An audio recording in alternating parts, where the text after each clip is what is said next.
Hello everyone, ನಾನು doctor Prajwal H N, ನಿಮ್ಮ ಆರೋಗ್ಯದ ಲ್ಯೂಷರ್. ಇವತ್ತೊಂದು ಟಾಪಿಕ್ ಬಗ್ಗೆ ಹೇಳ್ತೀನಿ. ಅದೇನಂದ್ರೆ, ಈ ಚಳಿಗಾಲ ಮಳೆಗಾಲದಲ್ಲಿ ತುಂಬಾ ಜನಕ್ಕೆ ಕಾಡುವಂಥದ್ದು ಒಂದು ಡಿಸೀಸ್ ಅಂದ್ರೆ ವೀಸಿಂಗ್, ಅಸ್ತಮ ಅಥವಾ ದಮ್ಮು ಅಥವಾ ಉಪ್ಸ ಅಂತೆಲ್ಲ ಅಂತಾರೆ. ಇದಕ್ಕೆ ಏನ್ ಕಾರಣ, ಇದ್ರ ಮೇನ್ ಲಕ್ಷಣಗಳೇನು, ಇದಕ್ಕೇನ್ ಮನೆಯಲ್ಲೇ ಟ್ರೀಟ್ಮೆಂಟ್ ತಗೋಬಹುದು ಅನ್ನೋ ಒಂದು ಸ್ಮಾಲ್ ಟಾಪಿಕ್ ಹೇಳ್ತೀನಿ. ಓಕೆ, ಇದಕ್ಕೆ ಮೇನ್ ಕಾರಣಗಳೇನಂದ್ರೆ, ಮೊದಲನೇದು ಜೆನೆಟಿಕ್ಸ್, ಅಂದ್ರೆ ತಂದೆ ತಾಯಿಗಿದ್ರೆ ಮಕ್ಳಿಗೆ ಬರೋ ಚಾನ್ಸ್ ಇರುತ್ತೆ. ಎರಡನೇದು ಧೂಳು, ಪೊಲ್ಯೂಷನ್ನು, ಅದಕ್ಕೆ ಹೋದ್ರೂ ಜಾಸ್ತಿ ಆಗುತ್ತೆ. ಮೂರನೇದು ಸ್ಮೆಲ್ಲು, ಸುಗಂಧ ದ್ರವ್ಯಗಳು, ತುಂಬಾ ಹೂ ಸ್ಮೆಲ್ಲು, ಹಣ್ಣು ಅವೆಲ್ಲ ಬಂದ್ರೂ ಜಾಸ್ತಿ ಆಗುತ್ತೆ. ನೆಕ್ಸ್ಟ್ ಇಮ್ಯುನಿಟಿ ಕಮ್ಮಿ ಇದ್ರೂ ಜಾಸ್ತಿ ಆಗುತ್ತೆ. ಇನ್ನೊಂದು ಆಯಿಲಿ ಐಟಮ್ಸ್, ಎಣ್ಣೆಲಿ ಕರ್ದಿರೋ ಪದಾರ್ಥ ಜಾಸ್ತಿ ತಿಂದ್ರೂ ಅದು ಬರೋ ಚಾನ್ಸ್ ಜಾಸ್ತಿ ಇರುತ್ತೆ. ಸಿಂಪ್ಟಮ್ಸ್ಗಳು ಏನಂದ್ರೆ, ಉಸಿರಾಡ್ಬೇಕಾದ್ರೆ ಕಷ್ಟ ಆಗತ್ತೆ ಮೊದಲನೇದು. ಎರಡನೇದು ಕೆಮ್ಮು, ಅದ್ರ ಕಫ ಸವಿತಾ ಬರುತ್ತೆ, ಇಲ್ಲ ಒಣ ಕೆಮ್ಮು ತರ ಬರುತ್ತೆ. ಮೂರನೇದು ಬಿಗಿತ ಬರುತ್ತೆ, ಎದೆಯಲ್ಲಿ ಬಿಗಿತ, ಟೈಟ್ನೆಸ್ ಅಂತೀವಿ ಅದು. ಇನ್ನೊಂದು ಉಸಿರಾಡ್ಬೇಕಾದ್ರೆ ಸೌಂಡ್ ಬರುತ್ತೆ, ಗೋರ್ ಗೋರ್ ಅಥವಾ ಸೊಯ್ ಅಂತ ಸೌಂಡ್ ಬರುತ್ತೆ. ನೆಕ್ಸ್ಟ್ ಒನ್ ಉಸಿರಾಟ ತೊಂದರೆ ಆದಾಗ ಆತಂಕ, ಗಾಬರಿ ಎಲ್ಲ ಆಗತ್ತೆ.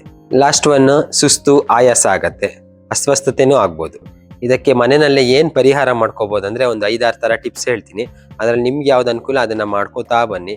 ಕಾಲಕ್ರಮೇಣ ಕಮ್ಮಿ ಆಗ್ತಾ ಬರುತ್ತೆ. ಮೆಡಿಸನ್ ತಗೋತಾ ಇದ್ರು ಬಿಡ್ಬೋದು. ಮೇಯ್ನ್ ಆಗಿ ಬಿಸಿ ನೀರು ಕುಡಿಬೇಕು, ಯಾವಾಗ್ಲೂ ಬಿಸಿ ಬಿಸಿ ನೀರು ಕುಡಿತಾ ಇರಿ. ಬಿಸಿ ಊಟನೂ ಮಾಡಿ. ಎರಡನೆಯದು ಧೂಳು ಮತ್ತು ಹೊಗೆಗೆ ಆದಷ್ಟು ಎಕ್ಸ್ಪೋಸ್ ಆಗಬೇಡಿ, ಅದರಿಂದಾನೇ ಜಾಸ್ತಿ ಆಗುತ್ತೆ. ಮೂರನೆಯದು 5-10 ನಿಮಿಷ ಸ್ಟೀಮ್ ತೊಗೊಳ್ಳಿ, ಬಿಸಿ ಹಬೆ. ಆದ್ರೆ ನೀಲಗಿರಿ ಎಣ್ಣೆ ಅಂತ ಸಿಗತ್ತೆ ಎಲ್ಲ ಆಯುರ್ವೇದ ಮೆಡಿಕಲ್ ಸ್ಟೋರ್, ಅದನ್ನ ಒಂದು 2 ಹನಿ ಹಾಕಿ ಅದರಿಂದ ಸ್ಟೀಮ್ ತೊಗೊಳ್ಳಿ, ಬೆಳಿಗ್ಗೆ ಮತ್ತೆ ರಾತ್ರಿ ಮಲ್ಕೋಬೇಕಾದ್ರೆ. ನಾಲ್ಕನೆಯದು ಶುಂಠಿ ಮತ್ತು ತುಳಸಿ ಕಷಾಯ, ಇದು ಒಳ್ಳೇದು. 1 ಲೋಟ ನೀರಿಗೆ ಸ್ವಲ್ಪ ಶುಂಠಿ ಮತ್ತೆ ತುಳಸಿ ಹಾಕಿ ಚೆನ್ನಾಗಿ ಕುದಿಸಿ ಶೋಸಿ ಸಂಜೆ ಟೈಮ್ 1 ಲೋಟ ಕುಡಿತಾ ಬನ್ನಿ. ಇಮ್ಯುನಿಟಿಗೂ ಒಳ್ಳೇದು, ಕಫಕ್ಕೂ ಒಳ್ಳೇದು. ಐದನೇದು ಹಾಲು ಕುಡಿಯೋ ಅಭ್ಯಾಸ ಇದ್ರೆ 1 ಲೋಟ ಹಾಲಿಗೆ 2 ಚಿಟಿಕೆ ಕಾಳು ಮೆಣಸು, 1 ಚಿಟಿಕೆ ಅರಿಶಿನ ಹಾಕಿ ಕುದಿಸಿ ಅದನ್ನ ಕುಡಿರಿ ರಾತ್ರಿ ಮಲಗಬೇಕಾದ್ರೆ. ಆರನೇದು ಸಾಲ್ಟ್ ವಾಟರ್ ಗಾರ್ಗ್ಲಿಂಗ್, ಬಿಸಿ ನೀರಿಗೆ ಉಪ್ಪು ಹಾಕಿ ಗಂಟಲಲ್ಲಿ ಗಾರ್ಗ್ಲಿಂಗ್ ಮಾಡಿ ಹೋಗಿರಿ. ಗಂಟ್ಲಲ್ಲಿ ಗಿಚ್ಚಿಂಗ್ ಇದ್ರುವೆ, ಕಫ ಇದ್ರೂ ಕರಗತ್ತೆ. ಏಳನೇದು ಬೆಳ್ಳುಳ್ಳಿ, ಅಡಿಗೆನಲ್ಲಿ ಬೆಳ್ಳುಳ್ಳಿ ಉಪಯೋಗಿಸಿ, ಆದ್ರೆ 1 ಬೆಳ್ಳುಳ್ಳಿ ದಿನ ತಿಂತಾ ಬನ್ನಿ, ಇಮ್ಯುನಿಟಿಗೂ ಒಳ್ಳೇದು, ಕಫಕ್ಕೂ ಒಳ್ಳೇದಿದು. ಎಂಟನೆಯದು ಆದಷ್ಟು ವಿಟಮಿನ್ ಸಿ ಇರುವಂತ ಆಹಾರಗಳು ತಗೊಳ್ಳಿ, ಇಮ್ಯುನಿಟಿಗೂ ಒಳ್ಳೇದು, ಲಂಗ್ಸ್ಗೂ ಒಳ್ಳೇದು. ಅಂದ್ರೆ ಬ್ರೊಕೋಲಿ, ಪಾಲಕ್, ಕಿವಿ, ಕಿತ್ತಳೆ ಹಣ್ಣು, ಹುಳಿ ಇಲ್ಲದೆ ಇರೋ ಪದಾರ್ಥ ಎಲ್ಲ ತಗೋಬಹುದು. 9ನೇದು ಸಾಸಿವೆ ಎಣ್ಣೆ ತಗೊಳ್ಳಿ, 4-5 ಚಮಚ. ಅದಕ್ಕೆ 1 ಚಮಚ ಸೈಂಧವ ಉಪ್ಪು ಆಡ್ ಮಾಡಿ ಬಿಸಿ ಮಾಡಿ, ಅದನ್ನ ಬಿಸಿ ಮಾಡಿ ಆರಿದ್ಮೇಲೆ ಅದನ್ನ ಎದೆಗೆ ಮತ್ತೆ ಬೆನ್ನಿಗೆ ಹಚ್ಚಿ ರಾತ್ರಿ ಹೊತ್ತು. ಬೆಳಗ್ಗೆ ಎದ್ದು ಬಿಸಿ ನೀರಲ್ಲಿ ತೊಳ್ಕೊಳ್ಳಿ, ಇದರಿಂದ ಕಫ ಕರಗತ್ತೆ, ಉಸಿರಾಟ ತೊಂದರೆನೂ ಕಮ್ಮಿ ಆಗತ್ತೆ.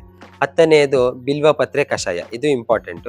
1 ಲೋಟ ನೀರಿಗೆ 4-5 ಎಲೆ ಬಿಲ್ವ ಪತ್ರೆ ಹಾಕಿ ತೊಳೆದ್ಬಿಟ್ಟು ಚೆನ್ನಾಗಿ ಕುದಿಸಿ ಶೋಸ್ಬಿಟ್ಟು ಅದನ್ನ ಕುಡಿರಿ. 1 ಅರ್ಧ ಲೋಟ ಬೆಳಿಗ್ಗೆ, ಅರ್ಧ ಲೋಟ ಸಂಜೆ, ಡೈಲಿ. ನೆಕ್ಸ್ಟ್ ಒನ್ ದೊಡ್ಡ ಪತ್ರೆ ಅಂತ ಎಲೆ ಸಿಗತ್ತೆ ಎಲ್ಲ ಕಡೆ, ಅದನ್ನ ಚೆನ್ನಾಗಿ ತೊಳೆದು ತಗೊಳ್ಳಿ.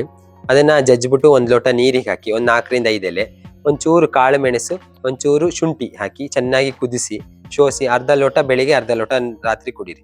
ಇದು ಕಫಕ್ಕೆ ತುಂಬಾ ಒಳ್ಳೇದು. ನೆಕ್ಸ್ಟ್ ಒನ್ ಕರಿ ಕಾಳು ಮೆಣಸಿನ ಪುಡಿ ತಗೊಳ್ಳಿ, 2 ಚಿಟಿಕೆ ಕರಿ ಕಾಳು ಮೆಣಸಿನ ಪುಡಿ.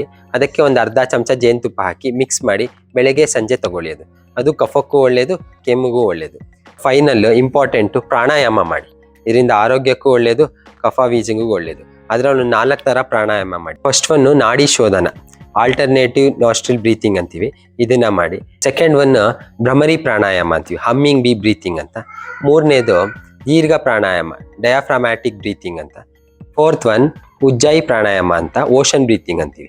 ಈ 4 ಪ್ರಾಣಾಯಾಮ ಡೈಲಿ ಮಾಡಿ, ಬೆಳಿಗ್ಗೆ ಅರ್ಧ ಗಂಟೆ ಡೈಲಿ ಮಾಡೋದ್ರಿಂದ ನಿಮಗೆ ಲಂಗ್ಸ್ಗೂ ಇಮ್ಯುನಿಟಿನೂ ಬರುತ್ತೆ, ಕಫ ವೀಸಿಂಗ್ ಎಲ್ಲ ಕಮ್ಮಿ ಆಗ್ತಾನೂ ಬರುತ್ತೆ.